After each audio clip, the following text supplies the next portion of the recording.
오늘 함께 묵상할 말씀의 제목은 은혜 분실 신고하다, 이런 제목으로 잃어버린 은혜 또는 은혜에 대한 마음이 식었으면 오늘 분실 신고하시고 속히 이것을 다시 한번 찾기를 바라는 마음으로 오늘 말씀을 함께 나누겠습니다.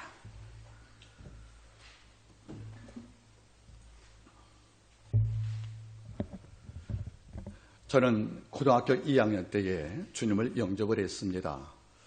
우리 가정이 예수가 있던 가정이 아니었기 때문에 중3 때 교회에 처음을 갖고 한 5년 만에 성령을 체험해서 주님을 입으로 고백을 하고 영접을 했습니다. 이후에 예수를 만난 이후에 제 관심은 어떻게 하면 하나님을 기쁘시게 할까 하는 경건에 초점을 뒀습니다. 그래서 결국 신학을 했고 결국 목사님이 되어서 이런가 만났지만은, 그런데 제가 성령을 체험한 이후부터 경건에 대한 기도를 할 때마다 주시는 묵상했으면 이걸 반드시 제가 노트에 메모를 했습니다. 이건 제 스스로 푸른 노트라고 부릅니다. 아마 제 글을 보시면은 가끔 이런 문장이 나와요. 내가 썼던 푸른 노트의 글을 옮겨본단 말 나오는데 바로 이런 종류의 노트가 됩니다. 여기에는 어릴 때부터 또 수많은 글들이 메모가 되어 있습니다. 이것이 한 30권이 됩니다. 자, 그러면 이 푸른 노트의 내용 가운데서 지금 찾아보니까 22살 때 썼던 글이 잠시 묵상이 되었습니다. 자, 그러면 22살 때 묵상에서 쓴 글, 푸른 노트의 글 가운데 이런 글이 있더라고요. 내가 경건 생활을 유지하다가 실족하지 않으려면 크게 세 가지를 조심하자. 첫째가 무슨 말이었습니까? 첫째는 화날 때에는 그 어떤 중요한 결정도 하지 않는다. 화날 때에는 뭘 하지 않는 것입니까? 그 어떤 중요한 결정도 하지 않는 겁니다. 여러분, 중요한 결정은 묵상 가운데, 고요한 심령 가운데 주의 음성을 듣고 결정하는 것입니다. 근데 우리는 마음이 상하고 마음이 분노하고 마음이 격동을 하면 모든 걸 깡그리 부정하는 이런 위험한 결정할 때가 종종 있다는 거 아니겠습니까? 슬픈 일이겠지만은 많은 분들도 이게 있지 않겠습니까? 옛말 틀린 말이 별로 없어요. 이 표현을 용서하기 바랍니다. 화난 김에 무슨 질 한단 말 나오잖아요, 여러분들. 여성분들에게. 이게 참으로 성찰받을지 모르겠지만 의미가 있는 거예요. 여러분, 화날 때 이런 결정 중요한 거 하지 않는 겁니다. 왜냐하면 그때는 냉정한 판단 이성보다 내 감정이 앞서기 때문에 반드시 그 다음날 후회하게 되는 것이 아니겠습니까? 어릴 때 제 마음은 이게 중요했기 때문에 이 문장을 남겨줬다는 겁니다. 이어서 보니까 이런 글이 이 속에 있더라고요. 두 번째는 어떤 것입니까? 무엇을 하되 마음이 꺼리껴지면 하지 말라는 겁니다. 자, 뭘 하고 있어요? 이게 옳다고 준비하고 진행을 했습니다. 이런데 어느 순간에 마음이 꺼리낌이 오는 거예요. 뭔가 불편스러워요. 즉, 성령 하나님께서 이것을 한번 제거하라는 말씀에 어떤 음성이 들려와서 이 마음에 뭔가 불편스러워요. 그래서 이걸 해야 되는 것인가? 진행할 것인가? 이렇게 마음이 꺼릴 때에는 이른바 댄스탑, 잠깐 멈추고 한번 제거하라, 그런 말입니다. 이건 수없이 목회하면서도 느끼는 제 감정입니다. 이러니까 이게 여러분 알다시피 저는 어떤 결정할 때 빨리 결정하지 않습니다. 좀 늦을 만큼 오래 숙고하고 결정을 내립니다. 그러고 나서 결정을 내리면 바로 진행을 하지요. 그건 왜 그런 것이냐면 급한 결정도 물론 위험하지만 뭔가 성령 하나님께서 내 결정이 옳지 않고 뭔가 문제가 있는데 내가 추진할 때 성령은 나를 막고 싶잖아요. 이러면 성령 작동으로 마음속에 어떤 꺼리낌을 주는 거예요. 뭔가 마음이 자유롭지 못해요. 이럴 때는 여러분들 이걸 의지라고, 이걸 힘이라고 밀고 하지 말고 한 번씩 엎드려서 여쭤보는 겁니다. 자, 여호수아 군대가 아이성 전투에 실패했잖아요. 첫 번째 예루살렘에서 대성을 거두었는데 그때 실패한 다음에 여호수아는 화를 내고 군사 책망하지 않아요. 장로 몇 분과 함께 성막들에 나가서 저녁까지 엎드려 울고 있습니다. 아버지요, 이 패배가 왜 왔느냐고요. 그래서 그 패배의 원인을 찾잖아요. 알고 보니까 아간의 범죄가 그 이유였다는 거 아니겠습니까? 뭔가 마음이 꺼리길 때는 하지 않는 게 좋은데 이걸 모르고 밀고 나갈 때 그 뒤에 오시는 그 후폭풍은 감당할 수 없다, 그런 말이에요. 또 그를 바라보니까 세 번째 이런 글을 제가 썼더라고요. 귀한 것은 아무리 작아 보여도 결코 멸시하지 말라는 거예요. 귀한 것은 작아 보여도 여러분들 귀역이라는 겁니다. 여러분, 귀한 것이 있어요. 이게 작아 보이고 별로 내게 이게 안 돼 보여요. 이래도 이것을 결코 여러분들 가볍게 여기지 말라 그런 말이에요. 여러분 어때요? 귀한 것은 크게 있지 않잖아요. 여러분 귀한 것은 무게 있지 않잖아요, 여러분들. 그런데 이 귀한 것이 어떻게 보면 작게 보일 때가 있거든요. 그래도 귀한 것이라고 인정했다면 이것을 결코 소리치고 하지 말고 귀여기라는 것이 바로 이 글에 써 있더라고요. 여러분 잘 보세요. 귀한 것을 귀여기는 것이 바로 은혜입니다. 그러면 돌아보세요. 우리는 은혜 받고 살잖아요. 우리는 아더 핑크의 말대로 신학자 아더 핑크가 이런 말씀 남겨주었습니다. 그리스도인이란 누구냐? 심판을 기다리다가 뜻밖의 은혜를 만난 자라는 거예요. 우리도 심판을 피할 수 없는 죄인이었습니다. 그런데 십자가의 보혈이 우리에게 선물로 주었고 그를 믿어 다 이루었다. 컨스마트 메시의 약속을 받고 우리가 죄사함을 경험한 거예요. 이런데 놀란 게 뭔지 아십니까? 내 수고와 땀과 내 어떤 능력을 통해서 은혜를 받은 것이 아니라 일방적인 선물이라는 겁니다. 이러니까 나는 노란 게 없는데 선물로 죄사함 받은 거예요. 선물로 영접을 했고 선물로 믿음을 가졌고 예수 만나 성령도 받은 거예요. 이러니까 내가 수강코 받은 은혜이기 때문에 이게 귀해 보이지 않는 거예요. 만약에 40일 금식을 했어요. 내가 6개월 노동해서 얻은 선물로 구원을 받았으면 이게 귀하지 않겠습니까? 이런 과정 없이 일 없이도 우리가 구원을 받았고 은혜를 받은 거잖아요. 이러니까 때로 은혜가 작아 보이는 거예요. 내가 받은 은혜가 별거 아니다 보이는 거 아니겠습니까? 이러다 보니까 뭡니까? 은혜를 헛되이 받고 헛되이 치고할 때가 우리 가운데 종종 있다 그런 말이에요. 여러분 은혜를 여기는 것이 은혜입니다. 귀한 것을 끝까지 아끼는 것이 바로 은혜가 아니겠냐는 그런 말이에요. 우리가 노력 없이 구원받고 우리가 어떤 애씀 없이 성령을 받았기 때문에 우리 마음속에 자칫 은혜가 별거 아닌 것처럼 헛되이 볼 때가 있다는 것이 아니겠습니까? 제가 책을 안고 올라왔지요. 제가 아끼는 파스칼의 팡스입니다. 이 파스칼의 팡스란 이 책을 보면 이런 부분을 다루고 있습니다. 이 팡스를 썼던 파스칼은 우리에게 이런 말씀을 남기더라고요. 그리스도인들과 함께 모든 자가 은혜에 대한 태도가 세 모습이라는 거예요. 첫 번째가 뭐지요? 은혜를 찾고 이후에 발견하여 하나님의 섬길 자가 있다고 말씀합니다. 다시 말하면 이 땅 모든 자가 살아갈 때 은혜에 대한 태도가 세 가지인데 첫 번째 태도가 어떤 것이냐면 은혜를 갈구하고 은혜를 발견하는 거예요. 그리고 그 은혜 주었던 예수 그리스도를 섬기는 종이 있다는 것이 첫 번째입니다. 두 번째가 뭡니까? 은혜를 찾되 아직 발견하지 못한 자가 있다는 거예요. 마지막 세 번째가 뭐죠? 은혜를 찾지도 않고 발견 못하여 아직까지 주 밖에 있는 자, 이걸 구조하고 있습니다. 우리가 어디에 속합니까? 우리는 은혜를 받았잖아요. 그리고 찾았잖아요. 그리고 예수를 섬기지 않겠습니까? 그러면 믿는 성도의 주어가 뭡니까? 우리는 은혜 받은 자라는 겁니다. 그리고 더 나가서 은혜 때문에 산다는 거예요. 이런 그런 찬양이 있지 않습니까? 은혜 없이는 살아갈 수가 없네. 이게 단순한 노래 가사가 아닐 거예요. 성령을 깊게 경험할 때는 내 두 발로 못 걷는 거예요. 우리 아버지가 모든 순간을 은혜 가운데 날 잡아주시고 인도하지 않으면 우리 삶 속에 결실은 몰사하고 삶의 현실도 잊을 수 없다는 것이 우리의 현실 아니겠습니까? 주께 엎드려 기도할 때마다 제 마음속에는 히브리서 4장 16절 말씀이 안 떠나요. 어떤 말씀이죠, 여러분들? 우리가 주께 위라시를 받고 때를 따라 돕는 은혜를 얻기 위하여 은혜 보좌 앞에 담대히 나갈지라. 어떤 은혜입니까? 때를 따라 돕는 은혜라는 거예요. 우리가 어려울 때 받는 은혜가 있고요. 약할 때 받는 은혜가 있고 넘어올 때 받는 은혜가 있고 우리가 아플 때 받는 은혜가 있잖아요. 예수의 은혜는 뭡니까? 때에 따라 돕는 은혜라는 말씀을 주지 않습니까? 이런데 많은 성도가 은혜가 별거 아닌지라 하여. 여러분들 아모스 선지자가 뭐라 했습니까? 하나님이여 야곱 즉 나는 미약하오니 어찌 홀로 서리이까. 우리가 어떻게 혼자 서겠어요? 여러분 지식이 내 발걸음에 힘을 줍니까? 내 권세와 능력이 내 걸음에 힘을 주겠습니까? 우리 혼자 못 서거든요. 오직 은혜입니다. 하나님의 선물인 은혜. 귀한데 오늘 바울이 말씀하는 거예요.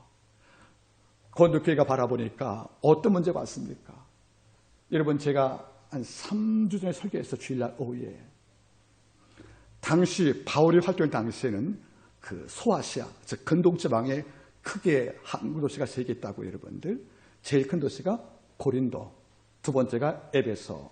여러분들, 세 번째 여러분들, 데려가 아니겠습니까? 그렇죠? 이런데 고린도가 제일 큰 항구 도시인 거예요. 그러니까 많은 항구 도시한 것은 뭡니까? 지중해에서 많은 고기를 잡아서 어판장이라든가 그 판매장에 와서 물건을 잡은 포획한 생선을 팔고 거기서 뭘 받아요? 현금 받잖아요. 이런 그냥 카드 결제가 없어요. 현금 받는 거죠. 그러면 몇 개월 동안에 바다에 살던 어부들이, 선원들이 엄청난 양의 포획된 어선을 갖고 나서 이걸 팔아서 현금을 잡았어요. 그러면 우리 본성은 뭐죠? 당연히 향락을 추구할 거예요. 이러니까 모든 항구도시의 여러분들 창녀군이 존재했다는 겁니다. 거기서 육을 풀기도 하고 향락을 누리고 내가 수고로움을 대가받는 것이 아니겠습니까? 그러니까 고린도라는 것이 뭐죠? 오늘 편지가 고린도 후서 아닙니까?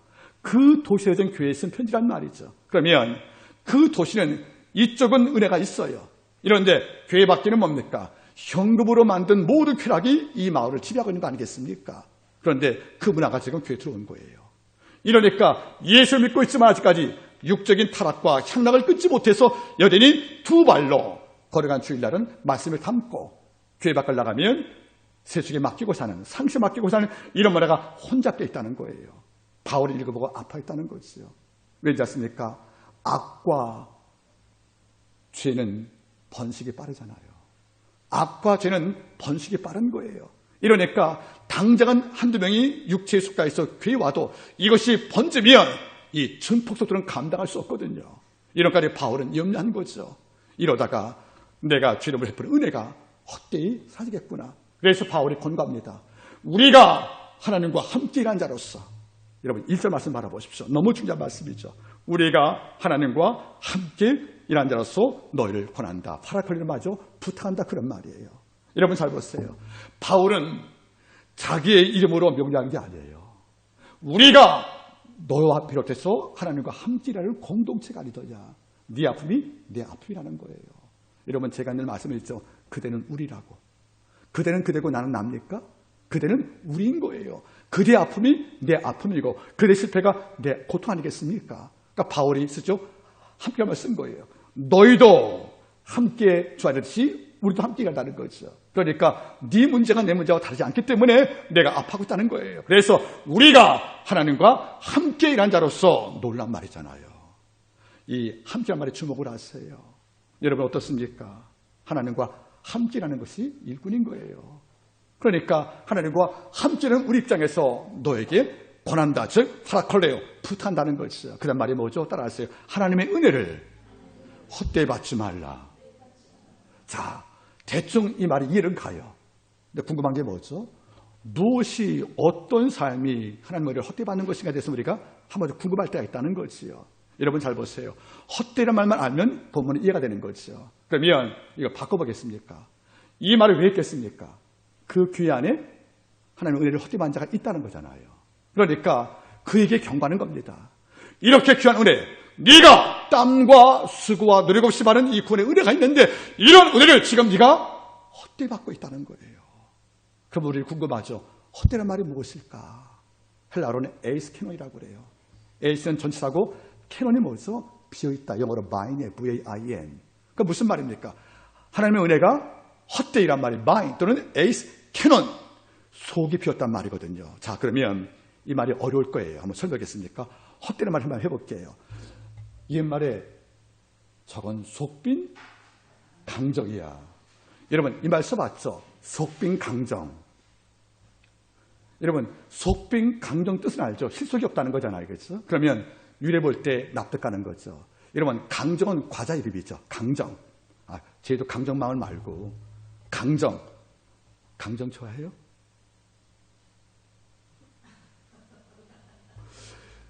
강정은 저는 먹어본데 몰랐어요. 왜 이 말 썼는지. 강정을 찾아보니까 이런 말이더라고요. 찹쌀을 빻아서 가루를 만든대요. 그리고 반죽을 해서 이걸 말린답니다. 이걸 잘라서 여러분들 볶은대요. 기름에 튀긴대요. 그리고 곁에 꿀과 조청을 바른대요. 맞습니까? 이게 나오는 사전의 의미라고요. 근데 되게 맛있어요. 그런데 강정은 속이 비어있다는 거예요. 그러니까 많이 먹어도 배 부르지 않고 있다는 거예요. 그러니까 속빈 강정이 무슨 말이냐면 분명히 맛은 있어요. 그리고 많이 먹었어요. 이런데 나가면서 그러죠. 배고파. 다시 말하면 먹어도 배가 안 불러서 실속이 없다는 것이 바로 속배가 뜻이란 말이에요. 이 말을 대변시켜보세요. 너희가 하나님의 은혜를 속빈 강정같이 만들지 말라는 거예요. 우리가 많이 들었어요. 그리고 많이 배웠어요. 그리고 많이 결심됐어요. 이런데 배고파요. 남은 게 없다는 거죠. 여전히 힘이 없고 여전히 의미가 없는 거죠. 실속이 없다는 거잖아요. 이 말이 헬라어로 에이스 캐논, 즉 비어있다는 거 아니겠습니까, 여러분들? 자, 그럼 우리가 궁금합니다. 신앙생활도 속빈 강정이 있겠구나. 한번 따라하겠습니까? 에이스 캐논, 시작. 캐논이란 말이 뭐죠? 캐노스. 예수께서 자기를 비유할 때 캐노스, 날 비웠다는 말이죠. 그 속에 아무것도 없다는 거죠. empty. 이게 아무것도 없다는 거예요. 여러분 잘 보세요. 지갑은 구찌 명품 가방이다. 요즘에 아내가 80 넘기 전에 구찌가 필요하다고. 나이 80 넘기 전에. 그래서 알아보라 했더니 구찌가 제일 싼 게 200만 원이래. 그래서 내가 그랬습니다. 오늘부터 기도 6년 들어간다고. 그래요, 여러분들. 그래요. 근데 정답을 해요. 구찌 사면 뭐 하겠습니까? 그 지갑에 돈이 없는데. 여러분 그렇지 않습니까? 그러니까 제가 여러분들 큰 돈 벌지 않으면 아내에게 구찌를 사주어도 지갑을 열지 못하는 거죠. 그래요. 좋은 지갑이 필요하지만 가방 안에 든 것이 아무것도 없어요. 거기 여러분들 카드 결제 청구서만 있다고 생각합시다. 아무 소용없잖아요. 이게 바로 뭐죠? 속봤다 그런 말이에요. 이걸 바울이 지금 경고하는 겁니다. 여러분들이요, 이 은혜는 예수 그리스도가 우리가 할 수 없는 그 일들을 십자가 죽으시어서 그의 죽으심의 결과로 하나님께서 내 죄 용서하사 성령을 줘서 우리가 은혜에 동참을 한 것이다. 우리가 은혜 받은 것은 선물지 몰라도 우리를 선물로 은혜 주시기 위해서 그리스도는 힘을 치렀다는 것이 아니겠습니까? 이런데 그 은혜를 너희가 지금 헛되이 받고 살 수 없다는 겁니다. 이제 궁금합니다. 이제 대략은 알았어요. 그러면 실질적으로 어떤 삶을 사는 것이 헛되이 이 은혜 받는 것인가 궁금한 점이 있죠. 크게 두 가지를 봅니다. 첫째가 뭐지요? 따라하세요. 은혜는 받았으나 은혜롭게 살지 않는 것. 이게 바로 은혜 헛되이 받는 겁니다. 우리가 은혜 받았어요. 너무 감사했어요. 우리가 아멘도 크게 하고 손들고 기뻐했습니다. 이런데 분명히 은혜 받았습니다. 이런데 은혜만큼 살지 못할 때, 우리가 받고 있는 은혜답게 살지 못할 때, 이것이 뭐죠? 은혜를 헛되이 받은 겁니다. 여러분 어때요? 고마움은 고마운 것만큼 감사하는 게 맞잖아요. 미안하면 미안한 만큼 사과하는 게 맞잖아요. 그렇죠? 여러분들 이른바 주심과 반응이 필요한 것이 아니겠어요? 우리 은혜 받았잖아요. 그런데 저는 그 다음 보시는 거죠. 네가 받은 은혜의 분량만큼 내 앞에서 어떤 삶을 산 것인가 아버지가 보는 것이 아니겠냐, 그런 말이에요. 저는 가끔 느껴봅니다. 우리 대마 배웠잖아요. 그 대마가 어떤 자였죠? 그렇죠. 대마는 이 세상을 사랑하여, 그 다음 말이 뭐죠? 나를 버리고 대설가로 갔다, 그런 말이에요. 그 향남하는 항구 도시죠. 그러면 대마가 처음부터 바울을 배반했는 것인가? 아니잖아요. 빌리면서 고린도 말씀 알아보시게 되면 바울의 측근이었거든요. 좀 더 깊은 문서들 가면 바울의 재정을 담당했다는 거예요. 다른 문서를 보시면은, 외경을 보시면은 바울이 어려움 당할 때 여러분들 선교할 때 식사 필요하잖아요. 아플 때 의사 필요하잖아요. 여러분 밤될 때 숙소 필요하지 않겠습니까? 이걸 다 마련하는 것이 대마에 있다는 거예요. 그러면 대마가 뭡니까? 냉적이 따지면 샤파르, 바울의 몸종이 있다는 거예요. 그 일을 다 맡은 비석격이 있다는 거죠. 그 얼마나 내심에 있는 생각을 알 만큼 내적 관계가 친밀했겠습니까? 이런 쪽이 어느 순간부터 세상을 기웃거리면서 바울을 떠날 준비하고 있던 것이 아니겠습니까?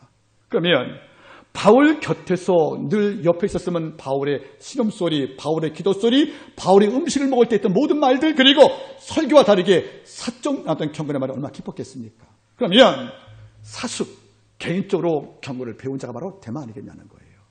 일반 교회는 편지와 바울의 설교로 바울을 들었지만 대마는 바울 곁에서 내밀의 사적 대화를 들 만큼 친밀한 자 아니겠냐는 거예요. 여러분 보세요. 일부 성도분은 설교만 갖고 저를 만나잖아요. 그렇죠? 어떤 성도는 개인적으로 또 여러분들 또 틈틈이 교회에서 만나가지고 대화도 하지 않습니까? 그때 나오는 내밀한 말들이 또 아름다운 복음이 아니겠어요, 여러분들? 마찬가지입니다. 이런 대마가 바울을 버렸다고 하잖아요. 여러분, 그냥 떠났다가 아닙니다. 나를 버리고란 말 나와요. 나를 버리고. 원문은 여러분들 더 무섭다. 내팽개치고란 말이에요. 내팽개치고. 그러니까 버리면 안 되는 것을 억지로 매몰차게 버렸단 말이에요. 가장 어려웠던 바울, 여러분 이해하실 문제가 있어요. 바울이 당시에 갇힌 감옥이 그냥 감옥이 아니에요. 따라하겠습니까? 마메트리오스. 로마에서 가장 중재인을 가두는 마메트리오스 감옥에 갇힌 거예요. 여기는 들어갈 때 3개월 만에 죽어 나온답니다. 고문이 심해서. 그리고 음식을 이틀에 한 끼 줬답니다.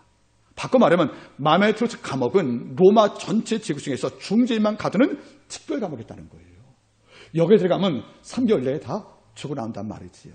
그래서 여러분들 영화 아마 여러분들 올해 들어가서 그 누가라는 영화 있어요. 누가. 여러분 바울이라 누가 있지 않습니까? 누가를 보시면 그 장면이 나와요. 바울이 오게 있으니까 누가가 바울을 찾아와요. 이 영화입니다. 그래서 바울이 순교 앞두고 있으니까 말씀을 달라고 써주겠다고 해서 사람들이 쓰려고 말씀을 받게 들어가거든요. 그럴 때 그 감옥을 담당했던 책임자가 이렇게 말합니다. 여기에 들어가서 나올 때는 단 이유가 2가지밖에 없다는 거예요. 황제의 사면이 아니면 시체로서. 그게 나올 만큼 이 감옥이 무섭거든요. 그럼 여기서 여러분들 얼마나 외롭겠습니까? 두렵겠습니까? 내게 따지면 고통스럽잖아요. 이러면 옆에 벌레 한 마리, 꽃 한 개 있어도 위로받는 것이 사람의 마음일진데 내가 아낀 제자, 내 내면의 이야기를 나눌 만큼 친밀한 제자가 나를 버렸다. 바울의 마음이 아팠을 거란 말이에요, 여러분들. 그러면 떠나버렸습니다. 그럼 그동안 데마가 바울 곁에 있던 것은 뭐라는 겁니까? 은혜입니까? 은혜 아니었습니까? 말이 안 되잖아요.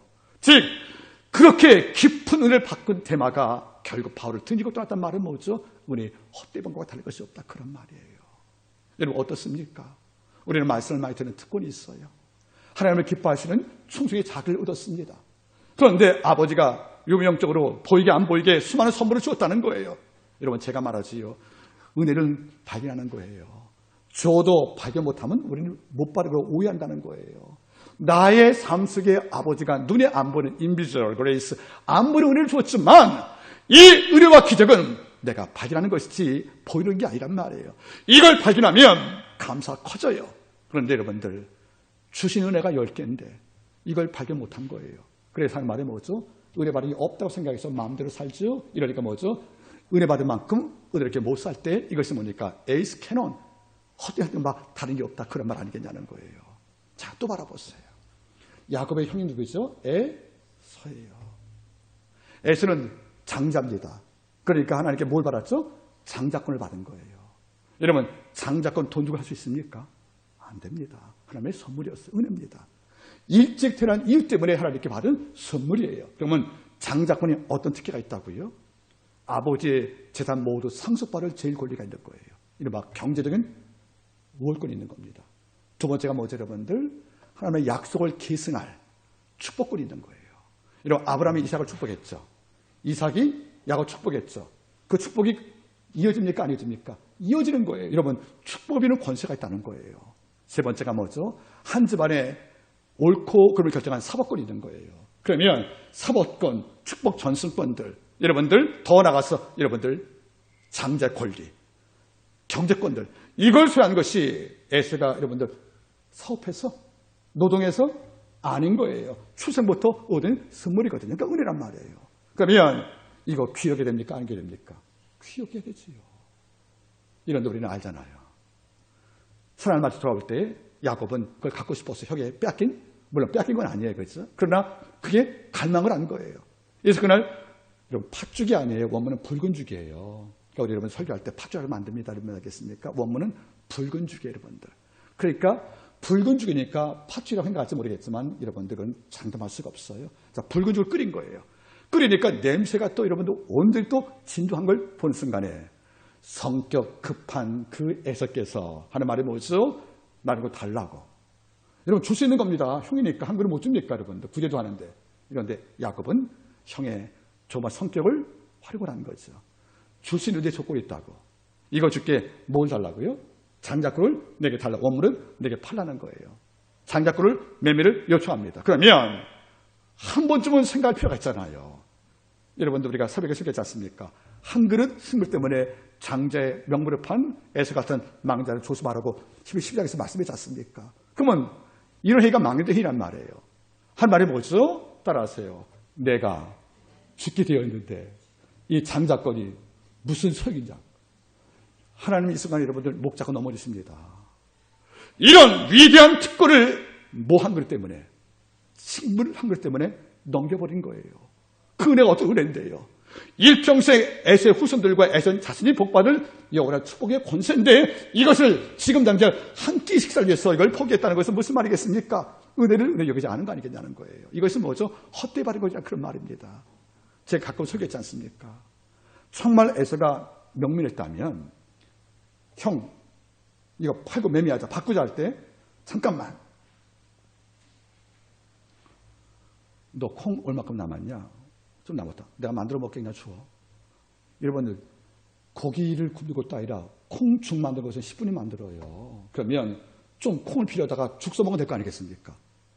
이런 생각도 못하는 거예요. 아니면 여러분들 에서가 야곱이 안 주면 먹을 데 없어요. 여러분들 어떻게 해서 먹을 수 있지 않습니까? 이런데 왜 굳이 장자권을 줬는가? 성경 말씀하죠. 이런 에서가 장자의 권리를 경홀히 여겼단 말이에요.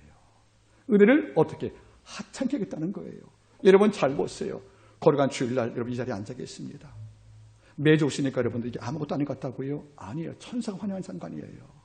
우리가 교육의 전까지 피곤도 있었고요. 수많은 마음에 어려움이 있었어요. 이걸 딛고 이 장소에 온 것입니다. 그리고 하나님께 성을 베풀잖아요. 이것은 아버지 볼 때는 엄청난 장자의 권리를 지키는 우리의 힘이란 말이에요. 여러분 따라하겠습니까? 죽게 되어서도 장자의 권리는 포기하지 마라. 그게 은혜라는 거 아니겠습니까? 그런데 에서가 그 일을 선생과 바라보란 말이에요. 이것은 뭘 말씀하는 거예요, 여러분들? 은혜를 헛된 것과 다른 것이 없다는 것이 아니겠습니까? 자, 무엇이 죄를 헛되이 받는 것입니까, 여러분들? 은혜 받고도 그들을 귀에 안 여겨서 은혜롭게 살지 않는 걸 말할 때 우리가 바로 헛되이한다는 말을 할 수가 있다. 그런 말이에요. 그럼 두 번째 확장해 보겠습니까? 어떤 삶이 주의 은혜를 헛되이 받는 것이냐? 두 번째는 이겁니다. 받은 은혜를 당연하다고 여기는 거예요. 당연하다고요. 여러분 따라하세요. 당연한 은혜는 없습니다. 여러분 은혜가 당연한 겁니까? 아버지가 은혜에 풍성하시고 그 은혜 풍성함이랄지라도 아버지가 내게 은혜 준 것은 예수의 이름 때문에 주신 거란 말이에요. 우리가 어떤 멋있고 탁월했기 때문에 주는 것이 아니라 아버지 일방적 호의란 말이에요. 그런데 보세요 여러분들. 내가 기도 많이 했으니까 은혜 받는 것은 마땅해. 내가 충성을 많이 했으니까 나는 은혜 받는 게 마땅해. 이렇게 만약에 내가 받는 은혜를 정당하게 여긴다면 이것도 아버지 볼 때 슬픈 일이 아니겠냐 그런 말이에요. 여러분 세상에 당연한 거 없어요. 우리가 은혜를 은혜롭게 살지 못하는 것도 헛되이 받는 거지만 더 무서운 게 뭔지 아십니까? 나는 은혜 발작에 있다고 생각하는 잘못된 판단인 거예요. 여러분들. 여러분 제가 말씀을 드렸죠.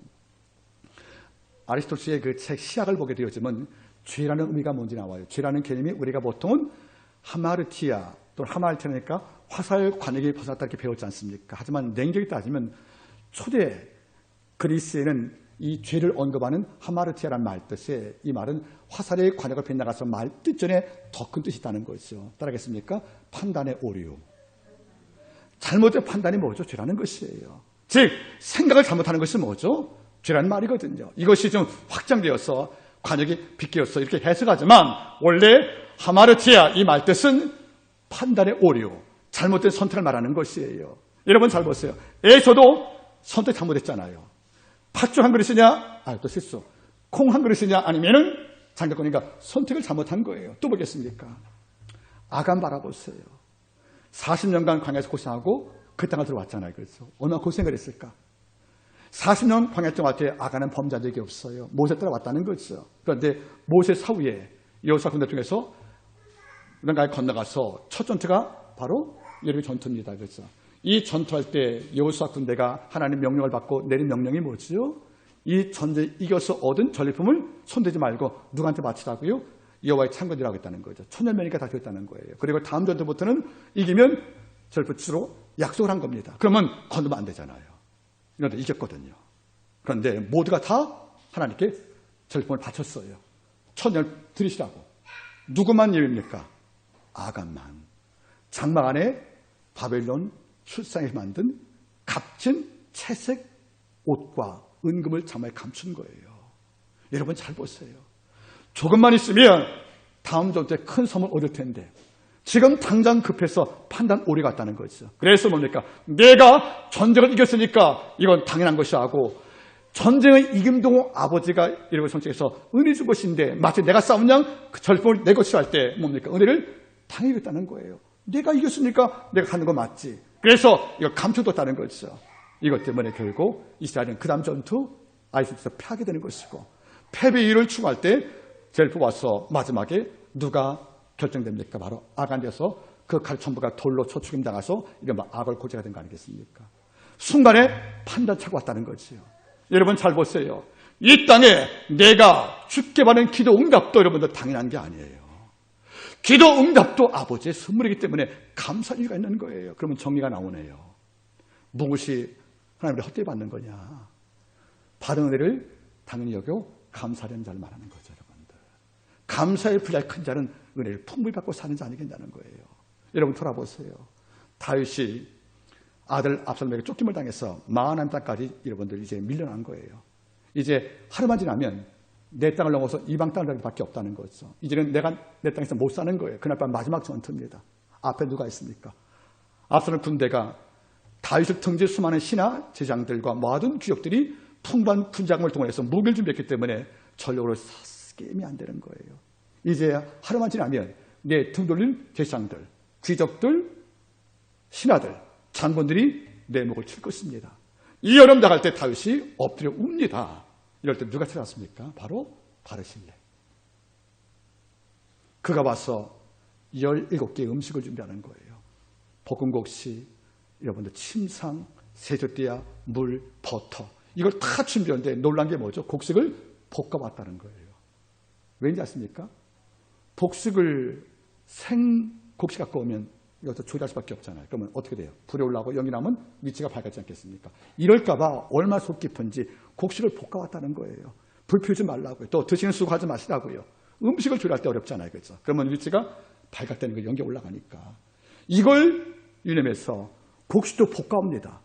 그리고 여러분들 세숫자를 갖고 온 거예요. 물도 온 거예요. 뭐 하시라고요? 얼굴 왕의 체면이 뭐냐고요. 얼굴 깨끗하고 다니라고요. 침상 바닥에 주시 말라는 거예요. 왕이니까 침대 누우시라고요.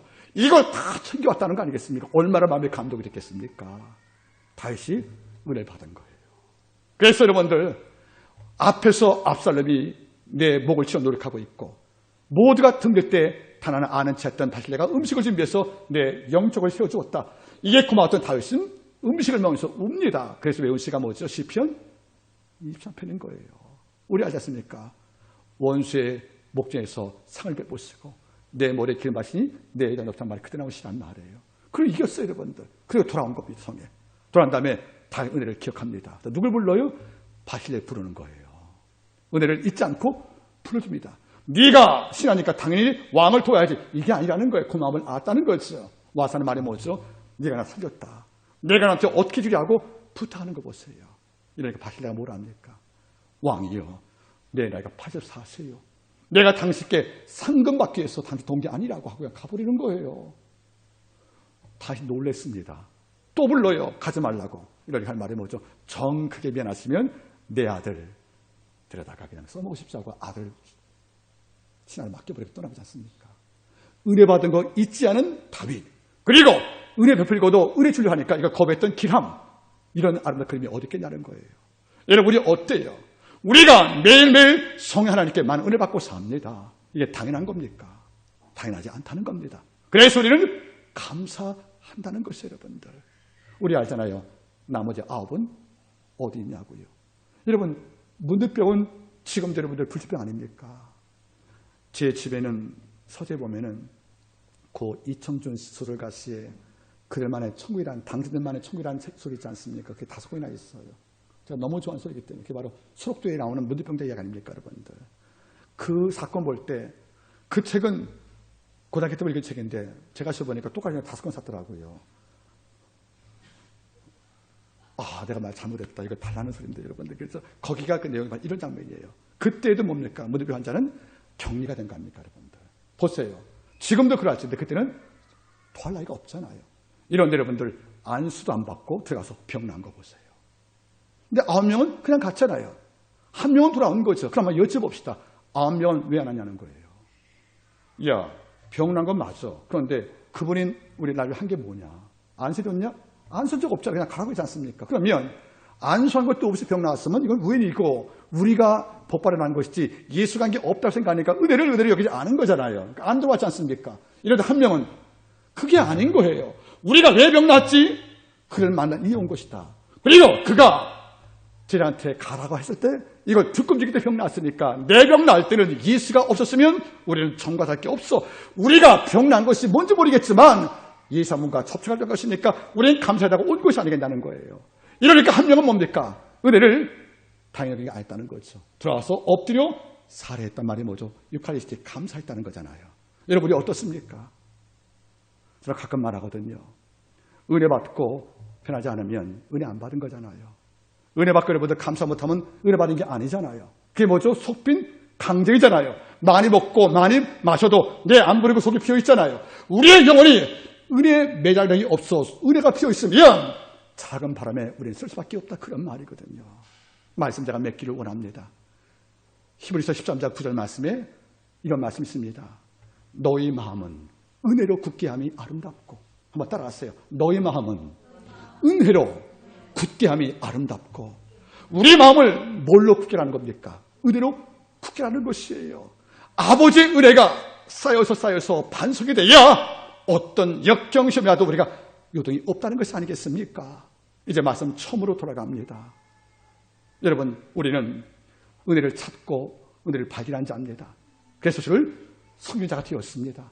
이거는 아버지 일방적 호인 선물입니다. 그래서 우리는 주 앞에 나올 때, 또 일상을 살 때에 우리 눈에 안 보이지만은 하나님께서 늙어도 결실을 만드신 복들로 날 지켜주었어. 제가 좋아하는 기도 있지 않습니까? 우리 기업도 기도할 때입니다. 하나님 우리의 앞서 행하시고 대신 싸우시고 자녀같이 나를 안아 이곳까지 데려왔다는 거잖아요. 앞서 간다는 말이 뭡니까? 종이 왕의 길의 위험을 메꿨다지 않습니까? 그러니까 나는 무사히 걸어갔다는 것은 뭐죠? 누군가 앞에 가서 길을 다듬은 거예요. 그러니까 내 마차가 무사한 거죠. 근데 그걸 우리가 몰라요. 또 대신 싸운다는 말이 뭐죠? 내 벅찰 때 아버지가 내 원수와 싸워서 그의 뺨을 치다는 것이 아니겠습니까? 또 내가 넘어졌어요. 아버지가 날 다녀가지 않아서 이것이 왔다는 거잖아요. 이런 복이 다 은혜거든요. 이건 눈에 안 보이는 거예요. 여러분, 제가 처음 기도하지 않습니까? 좋은 것은 돈 주고 살 수 있다고요. 귀한 것은 돈 주고 못 삽니다. 바로 은혜입니다. 그래서 이 은혜가 있는데 약한 것은 뭐죠? 눈에 안 보인다는 거예요. 그래서 발견한 자만이 볼 수가 있다는 겁니다. 이걸 발견한 백성 뭡니까? 춤을 춥니다. 오늘 말씀을 맺겠습니다. 하나님의 은혜를 헛되이 받지 말래요. 그 다음 말이 뭐죠? 지금은 은혜 받을 때라는 거예요. 설사 이제까지 내가 은혜를 소리 받았지라도 애굽을 난 백성들이 광야 40년간 끝없이 은혜 받고도 떡 먹고 여러분들 고기 먹고 물 마시고 다 해서 원망하지 않습니까? 은혜 헛되이 받는 거란 말이에요. 아버지가 떡 부으시고 물 주시고 많은 복을 주어서 그 영을 채워줬지만 저 바라보니까 속이 텅 비은 속된 강적이에요. 은혜가 남아있는 게 없는 거죠. 다 쏟았으니까. 이게 뭐죠? 헛되이 은혜 받은 거라 그런 말입니다. 한마디에 모든 성도분들 부탁입니다. 은혜 받는 거 필요하지만 은혜 관리가 더 필요합니다. 만약에 내 말에 은혜가 없다면 지금 저 앞에 엎드려 하나님 나 은혜 분세 신고합니다. 하나님 은혜 찾아주셔야 하고 엎드릴 때 주께서 여러분께 응답하실 것입니다. 기도하겠습니다.